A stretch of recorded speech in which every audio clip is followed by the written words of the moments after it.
Hey, I'm Chris Cooper. This is Run a Profitable Gym. I'm the founder of Two Brain Business, and last week I published a blog post called How to Save CrossFit. It was prompted by CrossFit Inc.'s announcement that they were looking for a buyer. The way they did it felt kind of like you're away at summer camp and your mom and dad put a for sale sign in front of your house. But that's beside the point.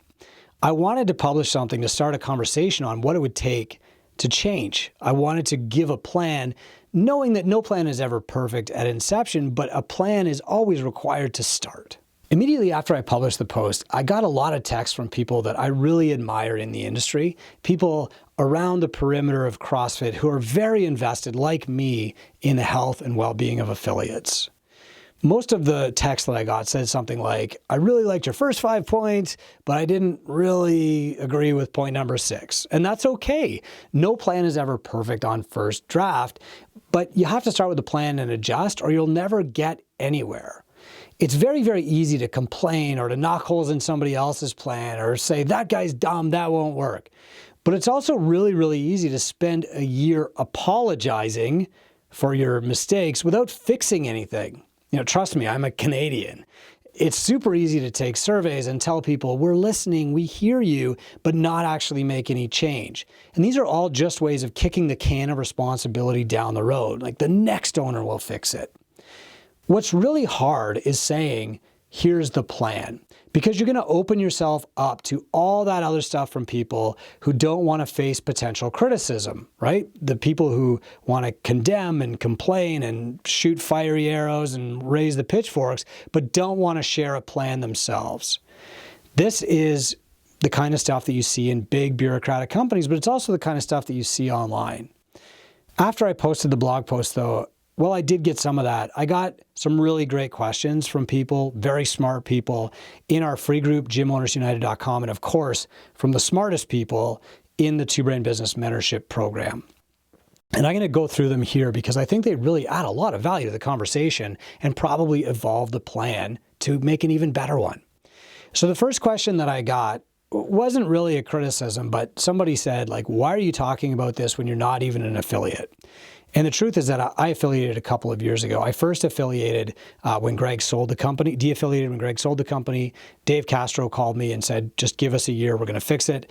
After another year and a half, I de-affiliated again when the L2 requirement came in. I'm not in my gym every day. I'm not going to go get an L2 to keep my affiliate.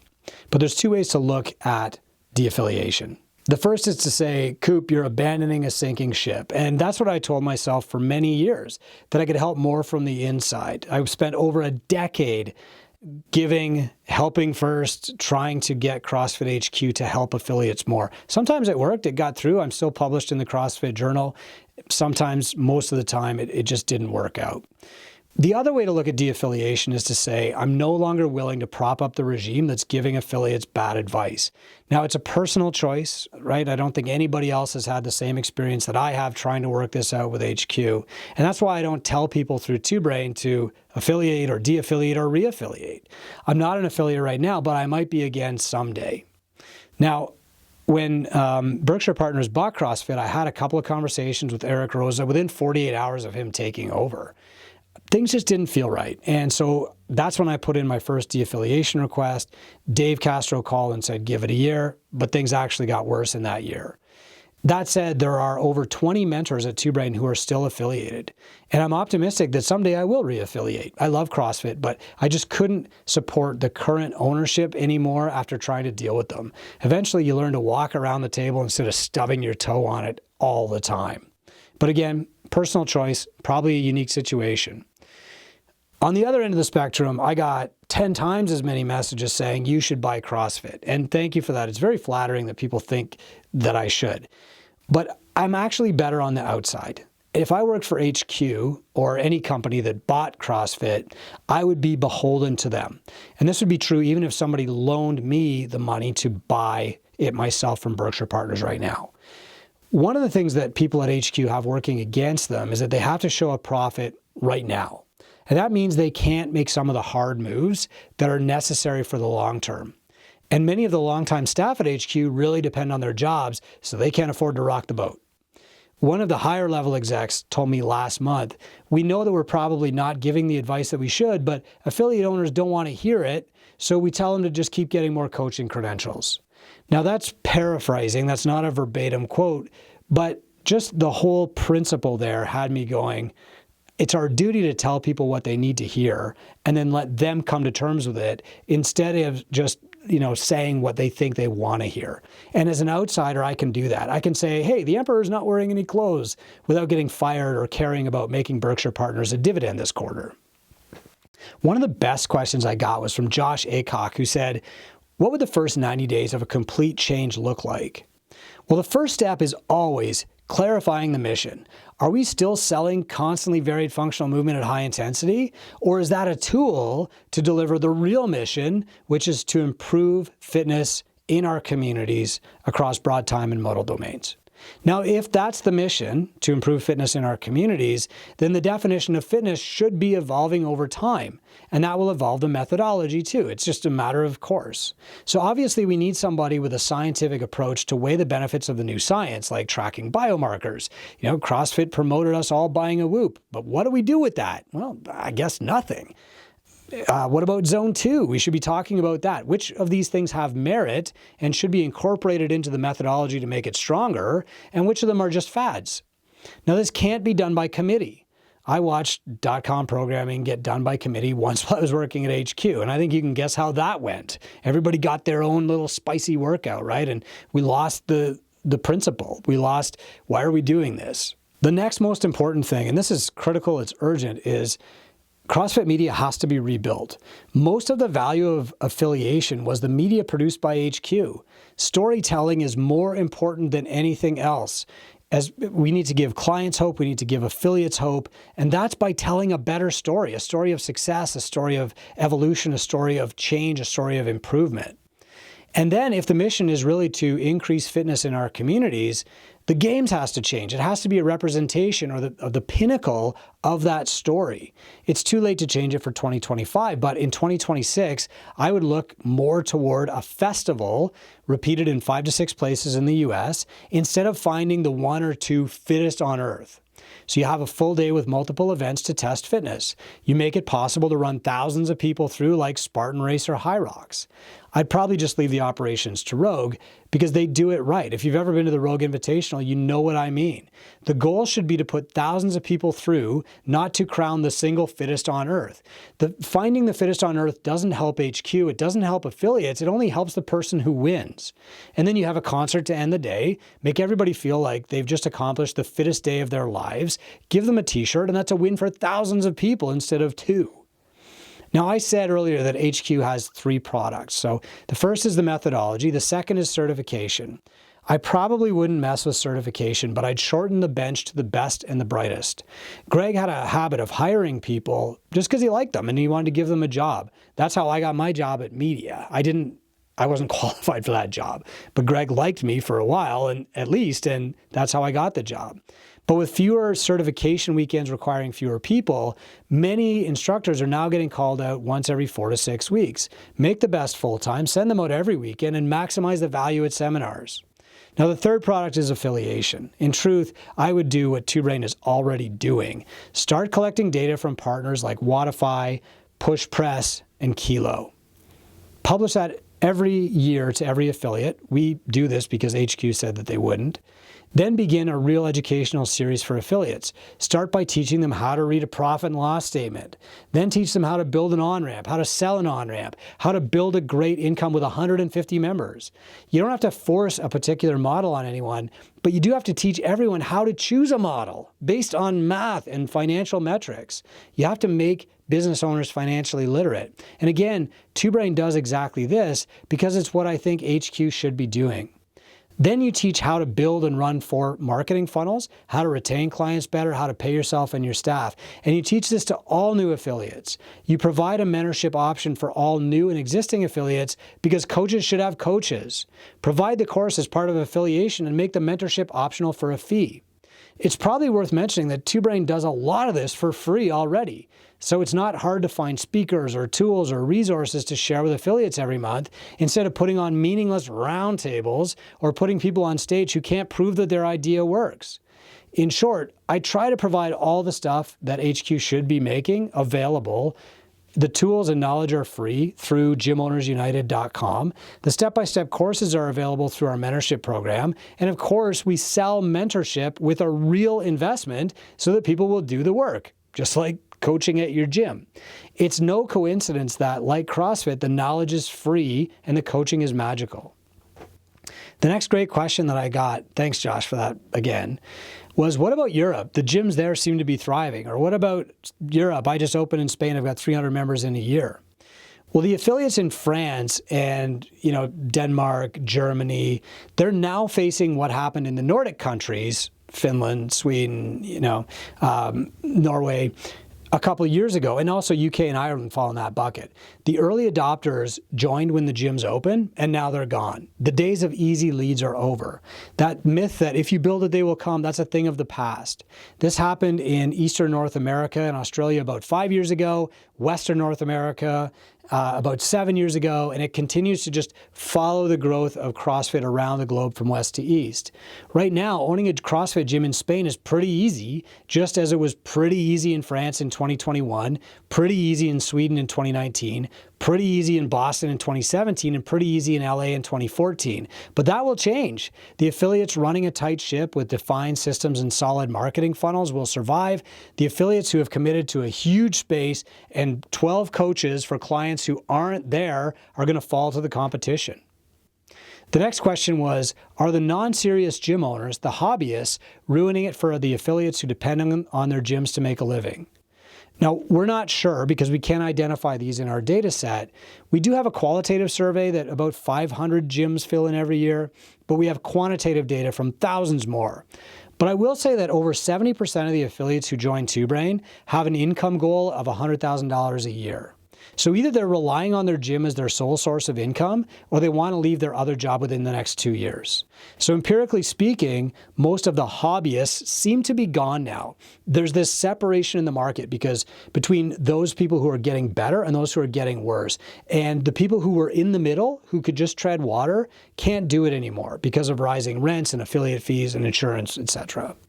Now, the libertarians out there would say that this is what's supposed to happen. And over decades, maybe that's true. But to me, every single affiliate owner is a human being who's taken a life-changing risk for a cause they believe in to help other people live healthier, happier lives. They are in the arena. They're some of the scrappiest entrepreneurs in the world. And as somebody said in the gymownersunited.com group earlier, HQ needs its affiliates more than they need HQ. They're the ones who can save the movement. Another great question was, what about the lease rents model that Greg Glassman promoted? Well, the lease rents model doesn't mean that HQ doesn't offer more services. It means they don't make more services mandatory to roll it into the price and build the price up. The RRG is a good example. It was an unnecessary addition to the ecosystem to generate cash flow, though there was really good storytelling around it, right? Affiliates were already well represented in the insurance space by good insurance companies with a good track record of fighting these battles. But it was still not forced on anybody. No affiliate had to buy it. Many of them did because of the good storytelling. They said stuff like, only we can protect CrossFit, right? Unfortunately, private equity's MO is just plain generate revenue. And they can do that through adding more affiliates, selling more courses, and selling more sponsorship. But if they can't do those things, or if doing those things is really hard, then they have to make more money on the affiliates and the courses and the sponsorships that they already have. And that means increasing the affiliate rate, requiring an L2 to own an affiliate, shortening the recertification cycle from 5 years to 3, selling sponsorships that don't really fit the mission, and taking a revenue cut from the partners that they recommend in the APN. Now that these have all been done, the next owner will have to do more of the same. And so that will likely mean increasing affiliate rates again, bringing in more services inside HQ, like offering free booking and billing software, for example, getting control of your payment cash flow, and then increasing the price of affiliation. That's the more rents model. However, the more of these services become baked in, the closer the affiliation gets to a franchise, right? And that's where we start to cross some legal lines. So the next buyer can only do that up to a point, but it's very likely that they will do it.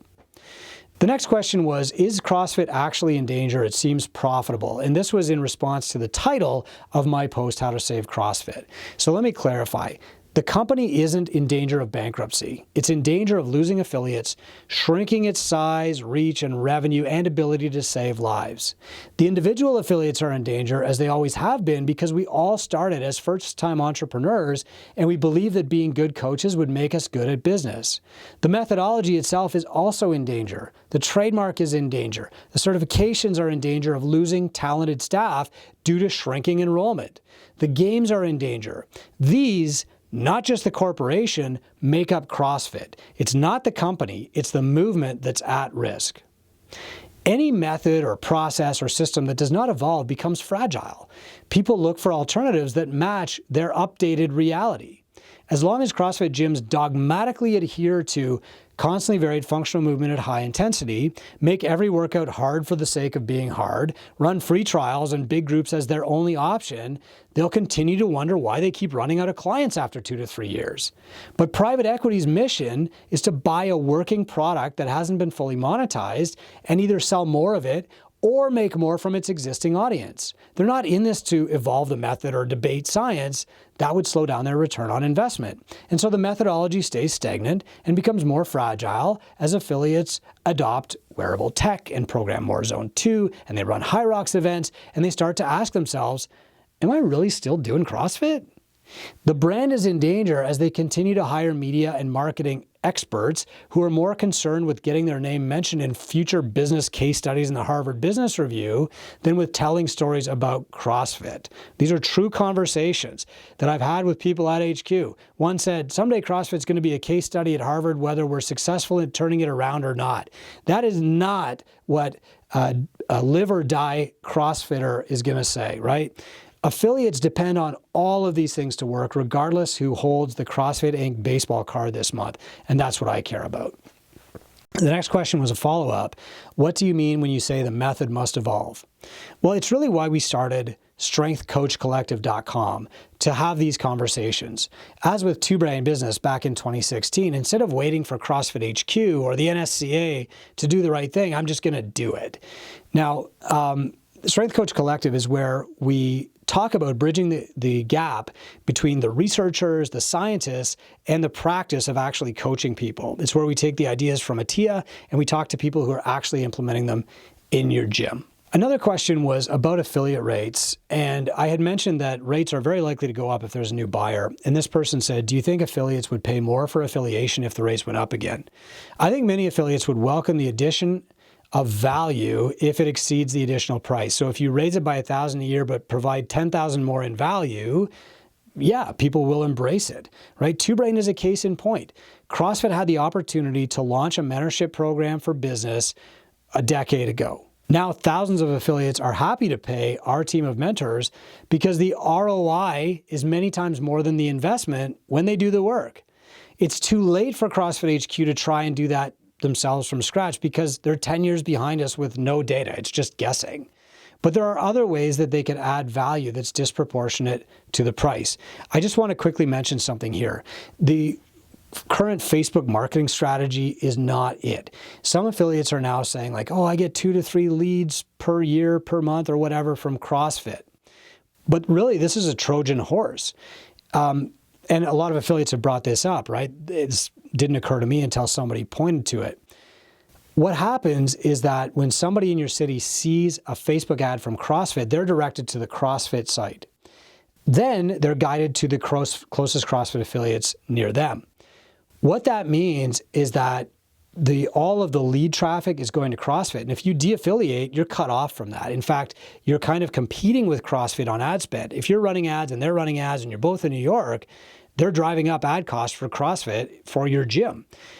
What this also means is that they can cut off your lead flow. Now, luckily, this hasn't been successful enough for anybody to become dependent on it yet, but affiliates should be looking at this stuff with a skeptical eye. The key to having affiliates understand increased value before increased price is going to be changing the story, right? Greg Glassman's lease rents model was a really sticky one that he told to explain their pay to use the name and that's it agreement.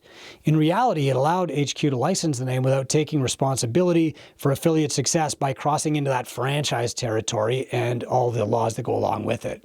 So a new and better story would be about value, not price. But CrossFit needs a really strong media team to change that story and teach it to the affiliates, who also need to change their story about value and price, by the way. The next question came from somebody who actually said, I'm glad it's shrinking. There's too many affiliates already. In 3 years, there will be no other affiliates except for me, and I will have no competition in my city. I think that the affiliates competing against each other is just a product of the environment. It's kind of a scarcity mindset, and we're all first-time entrepreneurs, and we come into this terrified. We have a lot to lose. So we adopt this mindset of scarcity, and we think, Dino's stealing all my clients. And the only way out of that is to teach financial literacy and marketing and sales to actually train people to be good at business, or they'll always be scared for good reason. The next question was another flattering one, like, couldn't somebody like you just buy it? The problem is that I can't operate under the confines or influence even of a board, right? Movements do not get started by committee. Greg Glassman had a small group of people he really trusted around him, but he wasn't taking a poll. He wasn't trying to run a democracy at HQ. So while affiliates could pool together, they have all the power, form some kind of board and collectively buy CrossFit, they still need to set that up properly. You know, somebody I really admire in this space last night was talking to me about the Hershey chocolate company structure. So essentially Hershey is owned by a trust, like the affiliates could own a trust. That trust has a board of directors, but there's a CEO who runs the company without interference. Affiliates could form a trust, basically elect a board, and then that board would hire a CEO. That CEO would still be accountable, but they'd have the power to make unilateral decisions because they would just be fired if it didn't turn out. Now, I would be skeptical of forming one huge cooperative of 9,958 affiliate owners, which is the current count I saw on HQ's website this morning, because getting them to agree on anything is impossible. However, the RRG proves that it might work. A really great story creates belief, which buys the CEO time to fix the problems. This would take a very strong, decisive CEO because things are going to have to get worse before they get better. The time for easy change is over. It's 4 years behind us. Also, I just want to make it clear, like, I'm not gunning for a CEO job. I'm pretty much unemployable at this point. I'm better on the outside. I'm just the kid in the crowd that's yelling, "The emperor's not wearing any clothes." You know, all growth starts with the affiliates now. In the beginning, the formula for growth for CrossFit was somebody found the main site, they fell in love with the method, they got certified, they opened an affiliate. But by 2013, that model had completely flipped. Now it's find an affiliate, fall in love with the method, get certified, open your own affiliate. All revenue used to start with the main site. Now it starts with the affiliate. All certifications come from the affiliates. All new affiliates come from existing affiliates. The affiliates have all the power and they're decreasing in number. Hopefully this Q&A, which came from amazing questions from the Two Brain Business Mentorship Program and also from our free group, gymownersunited.com, will help answer some of the secondary questions that come from introducing a plan. And that's why you introduce a plan, so that you have these meaningful discussions instead of just throwing more mud at HQ and blaming them for everything. I hope this helps you. I'm Chris Cooper. This is Run a Profitable Gym. And no matter what kind of gym you're running, if it's a CrossFit gym or not, we can all learn a ton as we go through this experience. And go through it, we're going to have to, because the only way out is through.